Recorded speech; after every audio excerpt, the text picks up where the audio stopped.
Adam O'Rourke from 2 Cents. Catch the interview here and now with R.O.A. Real rock and roll news. From the legends of rock, you found rockonamerica.live. We're bringing rock and roll to America and beyond. Don't forget to hit like and subscribe. In the early 2000s, a spark ignited in the hearts of two brothers, Adam and Dave O'Rourke.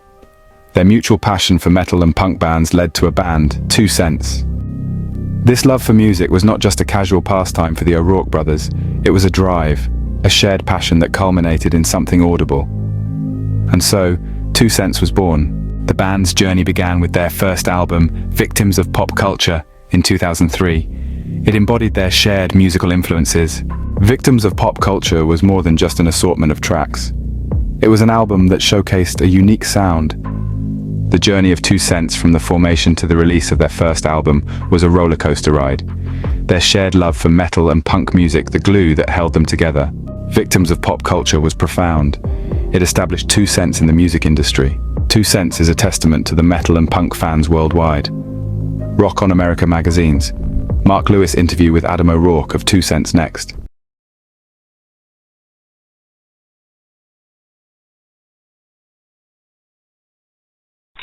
Hi, this is Mark with Rock Over America magazine, and today I have the pleasure to interview one of the founding members, along with his brother, Adam O'Rourke, from one of the new bands on the scene, 2 Cents. How are you doing today, Adam?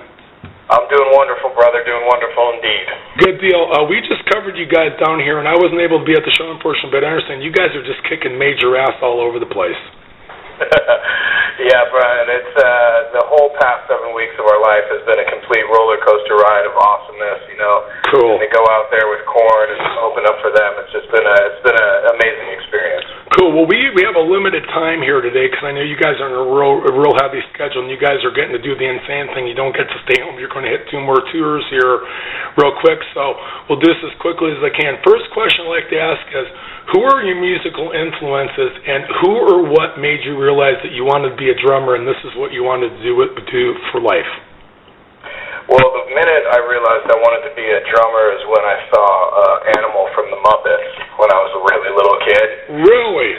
Yeah, and he was just pulverizing his drum set, taking bites out of his cymbals and stuff, and I knew right then and there that was pretty much the instrument for me.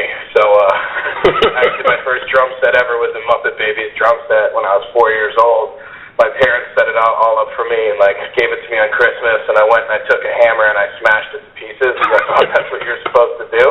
Yeah. Needless to say, I didn't get a drum set until I was 15 years old.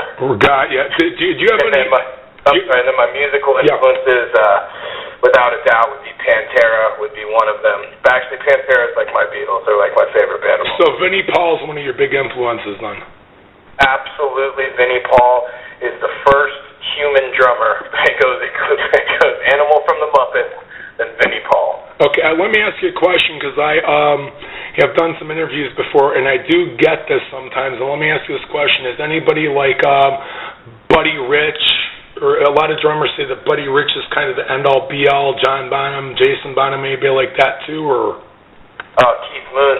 Oh, man, the Wild Man. Oh, absolutely. Guy was amazing. Yeah, I was never technical stuff is always amazing. It's always something that's motivated me to get better. But I was always, attracted to drummers who played their, drum set like a crashing plane. You know, they just held on for dear life and just beat the thing into the ground. Right. Now, let me ask you this. Before 2 Cents, is there a band that sticks out in your memory? Maybe it was your first band or one of the bands before 2 Cents that kind of sticks out as memorable, was a lot of fun, that you had a great time with, and can you talk about that for a minute? Well, funny enough, me and my brother have been playing under the name 2 Cents since I've been 14 years old. Okay. So 2 Cents has been a lot of different bands. Okay. For some reason, we never changed the name, but I guess when we first started, we were just a horribly crappy, punk rock's rad. I'm not saying punk rock's horrible. There's amazing punk rock, but we were just a terrible punk rock band. Got you. Horrid. But but that's what it was about back in the day. It was just about, just expressing yourself and, getting in whatever, getting out whatever was in, and just wasn't about being good or bad. It was about being loud. Yeah, well, we're going to go into 2 cents in just a second, the current incarnation, but just one thing so people understand. What I don't think a lot of people get about punk rock is it's generally 3-chord, 12-bar blues, and people go, oh, these guys suck, they have no talent. It's not about that. It's not like the English bands, it was political. The American bands like the MC5, the Dead Boys, the Stooges, and the Ramones and all that was just about getting out. Well, for the MC5 and the Stooges, a little political too with the Vietnam War, but it was like about getting out there and just playing something that you just jive with. So it's not supposed to be Yngwie Malmsteen. It's just getting in there. No, man. It was I'll tell you what it was. It was music and creation by any means necessary. Exactly. There was bands. Dude, Minor Threat put out some amazing records that were recorded on a 4-track in a basement. Yeah, it wasn't about who could play the best or who could have the most fancy equipment. It was about I got something to say. I don't give a shit, if it's not wrapped in a pretty package or not. But here I am, and this is what I got to say by any means necessary. See if you agree with this. Janis Joplin vocally probably was one of the worst vocalists. When you take her heart and soul and passion and energy, she was one of the greatest rock vocalists ever. And that's kind of what punk rock is. It's not pretty. It's not supposed to be. It's about the heart and the soul and the passion and the energy. Absolutely, 120%. Okay, so let's go. Current incarnation of 2 Cents. How long has it been around? Since 2006, I would say. The band, actually, 2 Cents has been around, and then I would go as far as to say we got Adair and Jason into the fold for this last record, so the actual final lineup of 2 Cents has been around since 2008. Okay, the album Dress to Kill, is this your, and this is for people who don't know that are just learning again, first, second album out, second album, third album, which album is this in the lineup? This is our second album, but in my opinion, it's our first real release. Okay. The first album we did was a very soft release. We only printed up so many copies and kind of sold it at shows, and I'm proud of that album. Yeah. This album right now I would consider to be our first real debut kind of release. Okay, and for people who don't know, the album is called Dress to Kill, and it is a killer album. We have that. If you want to hear it after listening to this interview, go to the CD review section. You will find that in there, along with the concert review from the album for the band too. So, okay, let's talk about what's going on. You guys are on the road. What was the first thing that you guys did? I latched on, by the way. I've heard about you guys through XM. XM is Satellite Radio. An amazing job of getting bands out there. Like, I found out about Burn Halo, Fear of a Dead Man, and Black Tide in 2008, and I was talking to my lady who sets up the concerts for me, and she goes, "Who? Burn who? Black who?" I'm like, Black Tide, Burn Halo. Don't know. I said, well, they're on Satellite Radio. Just give it a couple months. She comes back to me 3 months later. Those bands are incredible. Are we cover them? I said, told you from day one we were going to do this. Heard about you guys a few months ago on Satellite Radio, and I'm going, oh, holy crap, this is really good. It's not just metal, but there's elements of punk in there too. And I'm going, another punk metal band, awesome. So what has it been like since you put this together? What was the first tour? Was that O-Top that you guys were on? Yeah, the first tour we were on, which we're just excited to no end to be going out with OTEP, Shadows Fall, and Five Finger Death Punch. Okay, and what was it like? Let's go back, step back for a second. What was the process for people who don't know? I'm going to go two things process of when you and your brother put the band together, the current lineup, the final incarnation of this. What was that process like getting everybody? I mean, did you get it up? Did you use the internet to find the players? Did you post Funny enough, we went out on tour. Adair Cobley, who was in the MTV show Battle of the Ozfest, and he had his band Mantis, who came in third place on that show. Right. And then Jason was in another band called Burden of Guilt. And in 2005, we went on some small club tour 2 Cents did with Mantis and Burden of Guilt. Right. So when it came time to get the new players in, we were like, well, there's really only two people that we want to fill these slots because they're dear friends and amazing musicians. Right. The only problem is that they're in other bands. Right. It's funny how the universe turns. The minute I called up to check on them, both of their bands had broken up within a week of when our two dudes left. So it was kind of a no-brainer. I called them up. They were super excited. They drove out. They moved into our pad, and we started jamming from there. Okay, cool. Now, for people that don't know this, and I've asked some different musicians, and it's always different, what is the process when you guys put Dress to Kill together, when you guys write an album? What kind of, for a minute or two, take us into the songwriting process. What's that like? How does this come together? The songwriting process, for us, we tried to move past the point of, that riff is really cool or that drum beat is really crazy. And we tried to get deeper into, is this a good song? Is it going to be something that's memorable? Is it going to be something that's going to stay with somebody when the CD stops? And it got to a point where, as opposed to just listening with our ears, as corny as this sounds, we kind of listened with our bodies.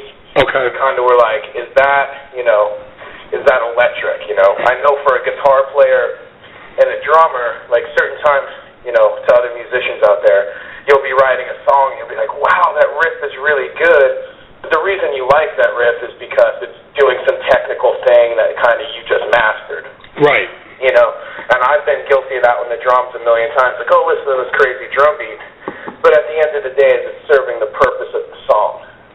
Right. We're in bands for a reason. We're in bands to write songs to get out to people to, hopefully, I guess, change their lives. I mean, I can't tell you how many times in my life I've heard songs that just come along and just nail me over the head. I'm not the same person after it, Oh, absolutely. Like one of the reasons I want to ask it was one of the only bands I ever heard this, and it's not to bring another band into the conversation in the interview with you. It's just to kind of make the point of this. The reason why I asked, read an article on Metallica, and they were I think it was James Hetfield or Kirk Hammett was doing an interview, and if you notice, the sound changed, because what happened was when Cliff Burton was still alive, when they recorded, it was the rhythm section that laid everything down. Everything was built around the rhythm section, Cliff and Lars. Yeah. And when he passed away and they brought in Jason Newsted, they started working around the guitar part of it, the rhythm part of it. And, of course, you can tell that when they did that, the mood, the lyrics, in some senses, everything just eventually 100% changed to where Metallica is a different band. And even on And Justice for All, you can hear it was that some people loved it, some people hated it. I'm not going to say what my feelings were either way on it. It's just you could tell that was the turning point. It's amazing when you do that, how different it is. I think what you guys do is really kind of very neat, if I can use that word, and actually really kind of cool, because it's like putting everything together at once and then unveiling it rather than, we'll just write around here. I think that's a very cool way to look at that.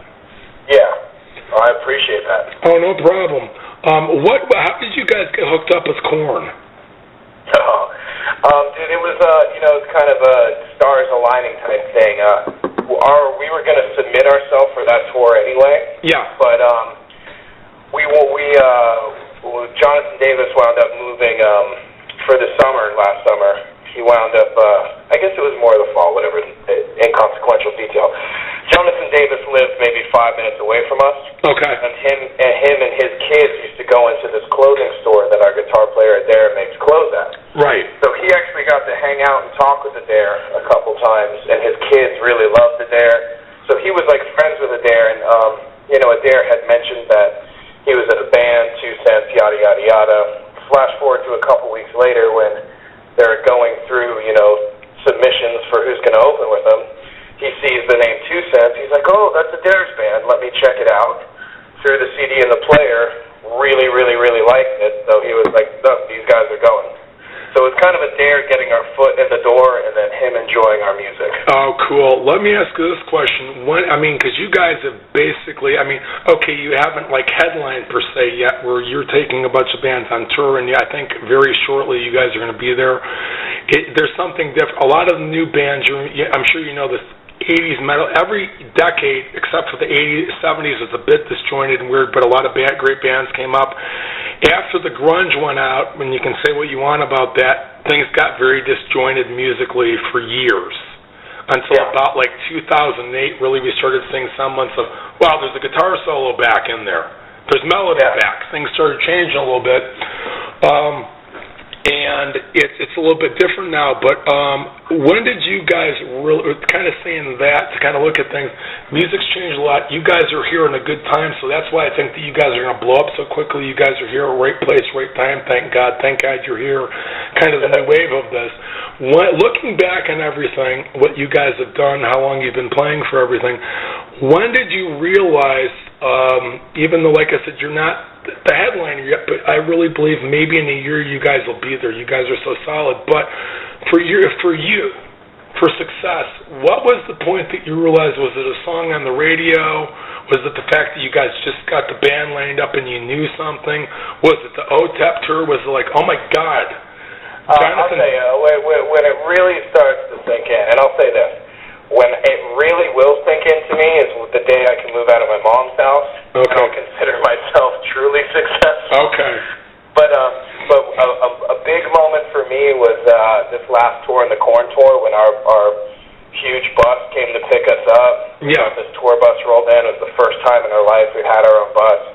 Put our gear in the bus, sat in the thing, and pulled away, and we kind of just all looked at each other like, is this really happening? You know, that was a huge moment, because my entire life I've been like, man, one day maybe we'll be on a bus, we'll be able to get out of this van, maybe one day, and then sure enough, I'm sitting there, and that one day had arrived, and it actually kind of choked me up a little bit, man. I was like, I can't believe like this is actually happening. Well, okay, there's something that when I talked to you on the phone just before we got on here to do this. You guys just say something that a lot of us, I'm 43 years old, I know you guys are a bit younger than me. Here's something that has been heartfelt from the day that rock and roll started. You know, rock and roll is rock and roll. It's inside. It's not how you look. And that's been the problem with some forms of music where it's just very, very, you know, it's style before substance. It's quantity. Absolutely. It's not quality. You make a comment, I would rather have you say it and kind of do it. You're in concert. Let's go here. Let's set the stage. You're in concert. You're on the drums. You're stopping for a minute. Give everybody the spiel. Well, I basically explained to people that, you know, growing up in our life, our first love and our first best friend was music. And it was more than just music. I mean, I don't care if you listen to hip-hop, if you listen to death metal, if you listen to punk rock. It doesn't matter. What it was bands that contribute original ideas and passion into what they did. And at the end of the day, you know, punk rock is not a color of eye mascara you put on, and heavy metal is not a T-shirt you buy at Hot Topic. That music lives inside you, in your head and your heart, and that's really the only thing that matters. You mentioned, like, Fall Out Boy. A lot of people, like, okay, let's go through this for a second. There's certain contemporaries in punk rock that are a good example that Green Day is all over the place. Sometimes they're punk, and then sometimes, like, Time of Your Life comes out, and I'm like, that's not what I heard before. What is this? Well, this is my point. Like, some nights I'll go into a little crap talking about different things. My issue with Fall Out Boy isn't that I don't like their music and they're not a good band. My issue with Fall Out Boy and bands like Fall Out Boy and Good Charlotte is they're trying to call themselves punk rock. Yeah. I mean, whether you like them or not is not the issue, and I'm not saying they're untalented kids. Those kids make millions of dollars, they write awesome songs. But don't come at me like you're a punk rock band just to sell CDs to kids who have no idea who punk rock is just because they think they're buying into something edgy now. Right. You're a pop band that just happens to have tattoos. Get over yourself, you know? That's my point. It's not dogging their talent or their songs. It's just saying, why do you need to try to piggyback on this genre that you have absolutely nothing to do with? Right. That's why I mentioned Green Day, because Green Day, when they came out, they were, quote unquote, you could call them, and they were a punk and categorize them as a punk band. But Time of Your Life, yeah, they did a great job on it, but that's not punk. Yeah. Well, to me, though, I'll say this, though. To me, punk rock isn't about a sound. To me, punk rock's about putting a middle finger up and putting a middle finger up to people. Like, sometimes punk rock could be playing an acoustic guitar. You know, if everyone's expecting you, you know, perfect example, if Slayer came out on stage and just tried to play an acoustic set, that'd be pretty punk rock of them, you cool. They're going against the popular idea and the popular conception. But I don't see that in bands like Good Charlotte and Fall Out Boy. I see the exact opposite. I see them trying to appeal and to accommodate everybody and make everybody love them. And it's more of a sound, it's an attitude and a mentality. What kind of feedback, since you guys have really been tearing it up out here, and also when you make that comment too, because I know that's heartfelt, like I was saying, I've said that for years and people go, so why do you listen to the metal thing? You're wearing a T-shirt, you got this. I go, it's not about that. It's inside. It's about the heart and soul. The music's in you. You're either metal or you're not. You're either in the blues or you're not. It's something you can't just put a CD in and go, oh, yeah, I can appreciate it. But either you're a metal guy, a blues guy, or not. B.B. King is B.B. King, and he plays the blues because that's inside. You can't just go pick up a guitar and play blues and say, I'm a blues man. Yeah. So I appreciate that, and I think that what I want to try to say is, I guess, first of all, I want to say thank you for echoing something a lot of us feel out here, a whole ton of us, and we don't have the voice to do it. So first of all, thank you for that. You're welcome, brother. I'm happy to do it. Number two, what's the feedback you guys have gotten from that comment in particular, and just generally overall for people's reaction to you guys since you've been out here? Well, 99.9% of it is always positive, and I get that too. Like, I'm so glad somebody finally said that. I'm so glad that that was said for people to hear, and I'm so glad that that's a message you're spreading. Anytime I've got, because I've got a Lady Gaga comment, I've got a couple other comments. Anytime I've only had negative feedback is my fault, because it's about the negative. It's when I talk badly about Fall Out Boy or Lady Gaga. That's the only time someone has anything negative to say back to me. So at the end of the day, it's like, if I'm feeling extra saucy, I'll dog those people like how I did. But I found when you do that, when you single bands out, you single artists out, and you kind of rag on them, it kind of masks the overall message of what I'm really trying to say. Right, but it's true though. Somebody do that, they're being very subjective about it just because they're a fan of the band. I agree wholeheartedly. I think everything I say is true, but everything I say, I believe and I find to be true. But I'm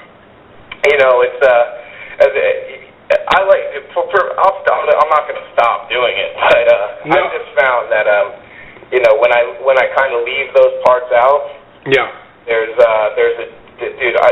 It's funny. I feel like a Roman gladiator. Certain nights when I finish that speech, people are cheering so loud and just freaking out, and it's not even at the end of a song. It's just at the end of me talking. Yeah. So I can really tell it lands with people. That's how I felt when you did it, because we just have two more things to cover, so we're going to be done here in just a few minutes here. We'll be done probably about 5 minutes here, so we'll be good time-wise. I just want to make a comment. I've kind of gone through the same thing because I'm a huge Twisted Sister fan. Now, that's personal, subjective. You know what's trap I've taken over the years from people going, oh, you like that band that did We're Never Gonna Take It? And I have one comment. Really, you ever listen to Eddie Ojeda and J.J. French play the guitar? Why don't you take the album and listen to it and tear it apart and listen to it? Yeah, well, dude, and at the end of the day, these Twisted Sisters badass. Right, but you know what I'm saying. You can. They're amazing, though, dude. I do this. You know what, dude? You want to know what? Those are haters. Exactly. The haters are gonna hate, and they're gonna find anything to hate about this. Right. I listen to Rihanna sometimes. Okay. Okay. Come talk crap to me. It don't make a difference. It depends what day it is. But at the end of the day, Dee Snider was a bad mofo. And he still is. Why don't you go watch some of the clips of when he went up and he talked to Congress? Yeah. That dude fought for that dude was on the front lines fighting for everyone's freedom of speech in music, and he killed it for us. Absolutely.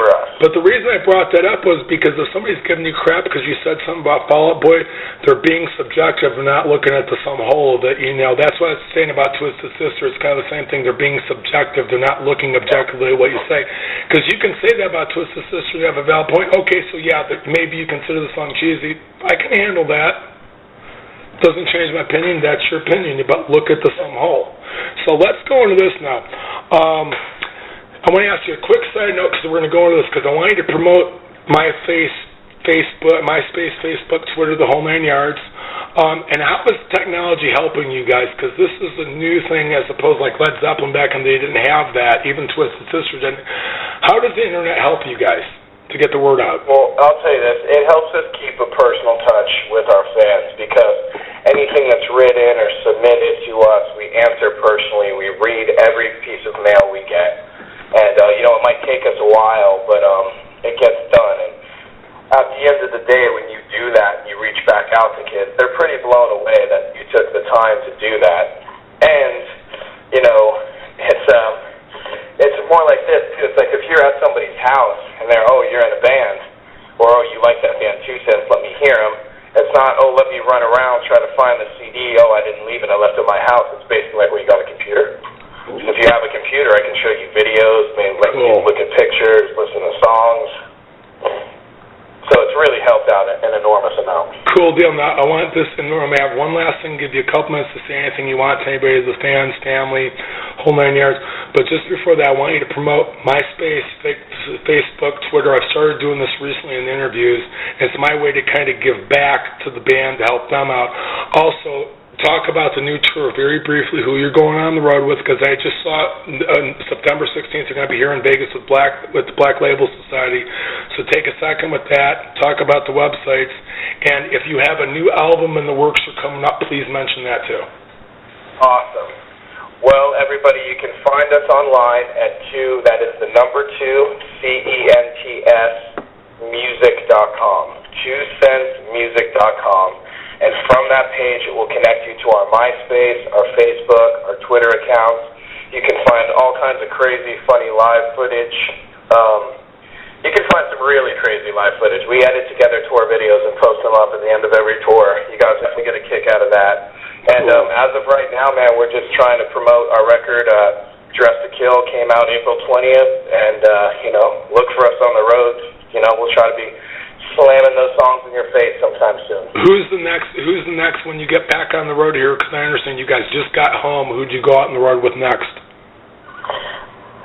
Next we go out with Seasons After. Okay. They're a great band too. Yeah, Seasons After and Taking Dawn. Okay. And after that we go out with Black Label Society. You got to be stoked about that. I'm so fired up about Black Label Society. Let me kind of dig at 1 second before we finish this up. Have you guys been kicking around any new music or anything, kind of like been writing on the tour a little bit? Absolutely. We're constantly writing new music. Cool. So hopefully we'll get another follow-up here real soon. Anyways, we're going to wrap this up. What I like to do at the end of the interview is, and I got one person to say this. You want to tell somebody to fuck off. I got somebody to do that actually once, and that's kind of a joke. But, if you want to do that, tell the posers, wherever, fuck off, go for it. But in all seriousness, if you want to say hi to mom, dad, girlfriends, you want to say hi to the guys in the band, say hi to the fans, say something to somebody, this is your time, and then we're going to be finished. So go ahead and take it. It's all yours. I would like just to take the time on behalf of myself and the entire 2 Cents band and crew to thank every single person out there for supporting us and taking the time to check us out. It's just been truly humbling, the experience. Please come out, see us a live show, and if you do, bring us free drugs. There we go. Interview over. Give me 1 second. I just want to say thank you and goodbye, so hang on 1 second.